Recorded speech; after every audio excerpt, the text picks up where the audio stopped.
साथियों नमस्कार, मैं आर के अमोल 24 चैनल पर आपका हार्दिक स्वागत है। गाजीपुर जिले के जखनिया क्षेत्र में एक सूचना बहुत तेजी से वायरल हो रही है, जिसके संबंध में आज चर्चा करें। जखनिया में एक सामुदायिक स्वास्थ्य केंद्र है, जिसके अधीक्षक डॉक्टर जोगेंद्र यादव जी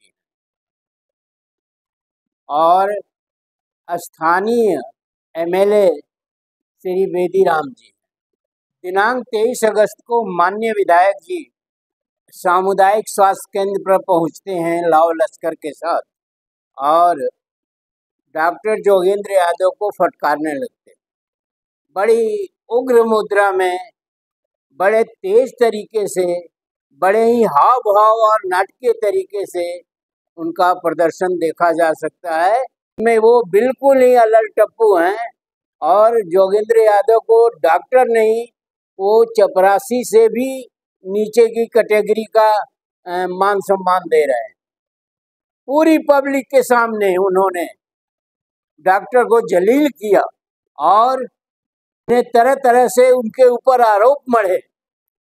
जिन आरोपों की क्या सत्यता है, नहीं सत्यता है, ये तो वो खुद ही बताएंगे, लेकिन ऐसा हुआ। अब आपको बताते चलें कि लोकतंत्र को चलाने के लिए विधायिका बनी हुई है, कार्यपालिका बनी हुई है, न्यायपालिका बनी हुई है और मीडिया है। यही लोकतंत्र के चार स्तंभ हैं, जिनके द्वारा लोकतंत्र का संचालन किया जाता है।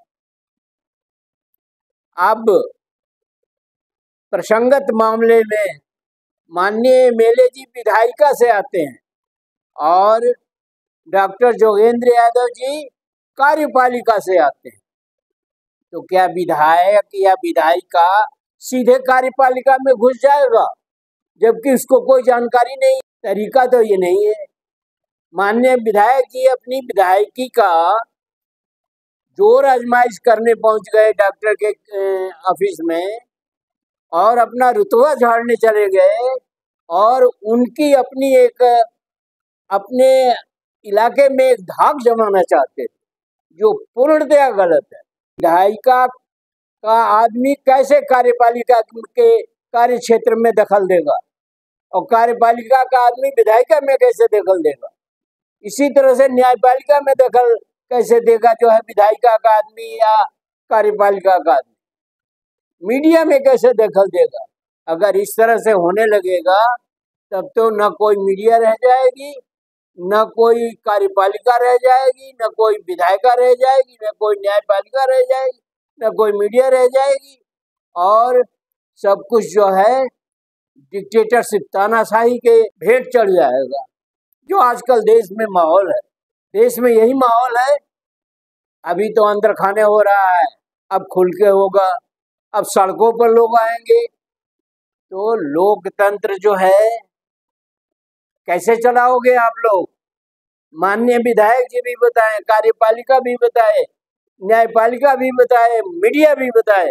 माननीय विधायक जी को मुख्यमंत्री जी को इन्फॉर्म करना चाहिए, मुख्यमंत्री जी को लिखित देना चाहिए कि ऐसा हमारे इलाके में हो रहा है और मुख्यमंत्री जी उसे जो है महानिदेशक चिकित्सा को भेजना चाहिए कि इस पर हमें तुरंत रिपोर्ट दिया जाए और महानिदेशक अपने आगे से अपने अधिकारियों को, सीएमओ को वो करना चाहिए कि आप जाकर के और वहाँ जखनिया में जो सामुदायिक स्वास्थ्य केंद्र पर क्या हो रहा है और वहाँ क्या दिक्कतें हैं उसके बारे में जानकारी हासिल करें, न कि सीधे विधायक जी कमरे में घुस करके और लेक्चर देना शुरू कर देंगे।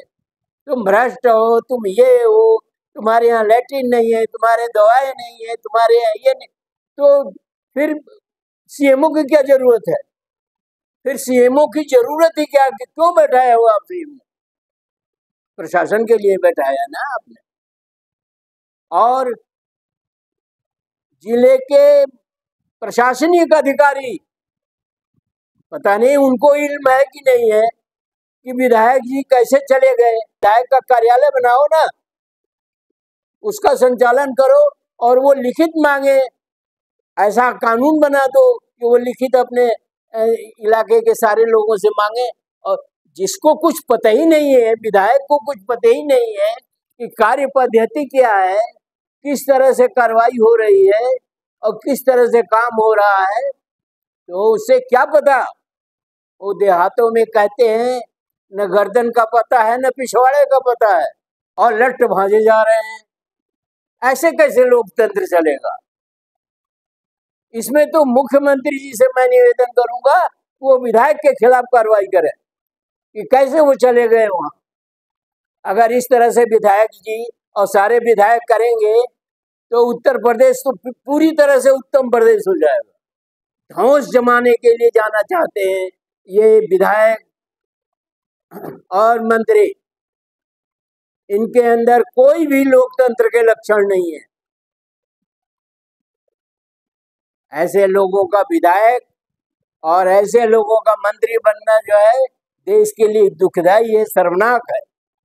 जिनको काम करने का तरीका नहीं मालूम है, जिसको सही और गलत का निर्णय लेने का तरीका नहीं मालूम है। जनता वोट दे दी और जनता तो यहाँ तो बिरादरीवाद चलती है। कोई देश है जिनका नाम लिया जा रहा है, जिन विधायक महोदय का, वो कई वो नौकरी दिलाने का काम करते हैं। उनका जो है नीट के पेपर आउट होने में उनका नाम आया था, वो क्यों आया था? तो ऐसी स्थिति में देश को किस तरह से चलाना चाहते हैं हमारे नेतागण? मनमानी लठ से? भाई तरीका तो ये है कि न विधायिका दखल देगा कार्यपालिका में, न कार्यपालिका दखल देगा विधायिका में, न ही न्यायपालिका में। हर क्षेत्र अपना अलग अलग बना हुआ है।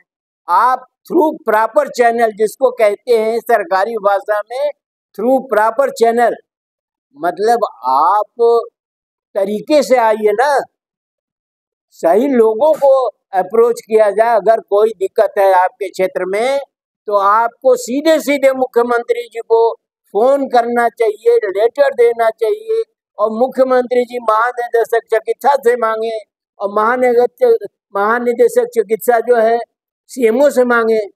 सीएमओ मांगेगा अपना अधीक्षक से कि भाई ये रिपोर्ट दीजिए।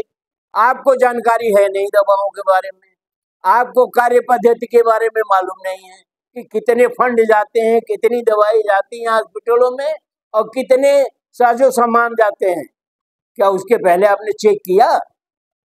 एक दो नहीं, उत्तर प्रदेश के तमाम सामुदायिक केंद्रों में व्यवस्था नहीं है और शासन स्तर से व्यवस्था नहीं है। और अगर कोई मंदरबाट होती है तो देश का नेता जो प्रशासनिक संवैधानिक पदों पर बैठे हुए उनकी जिम्मेदारी होती है।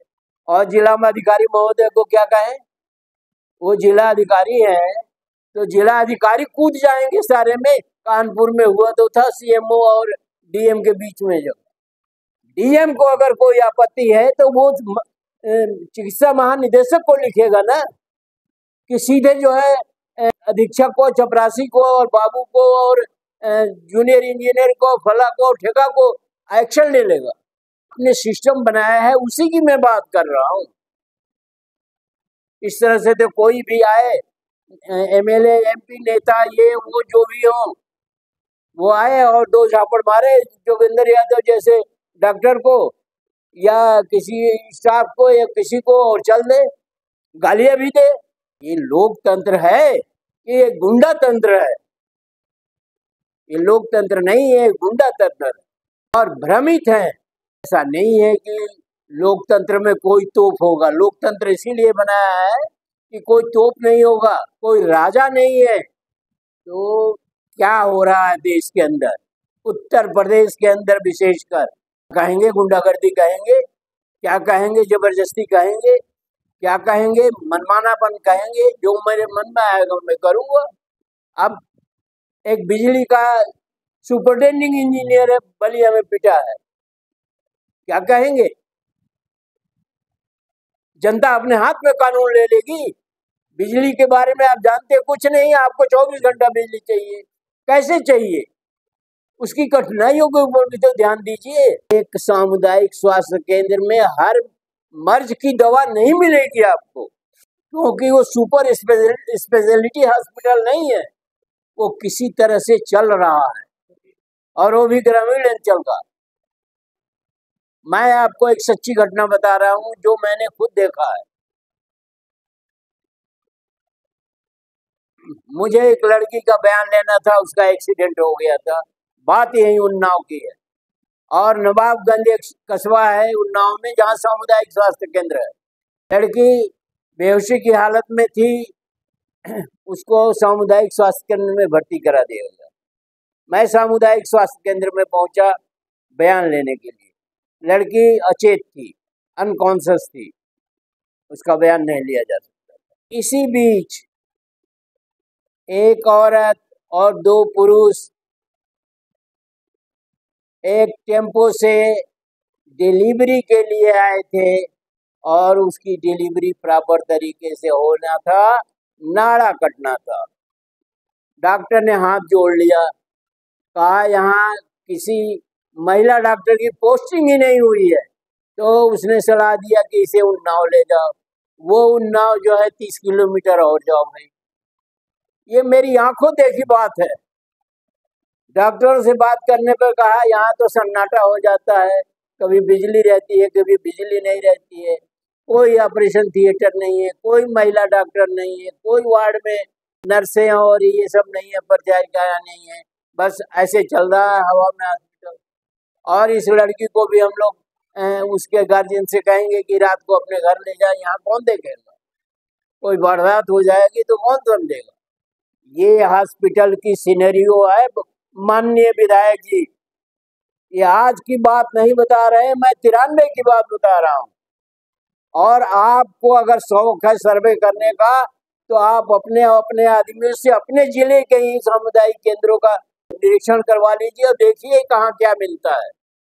इसके मतलब आप जो है अपने सामुदायिक केंद्र के नाम पर आप जो है वहाँ हड़कंप मचाने गए या राजनीति करने गए या राजनीति के हिसाब से गए।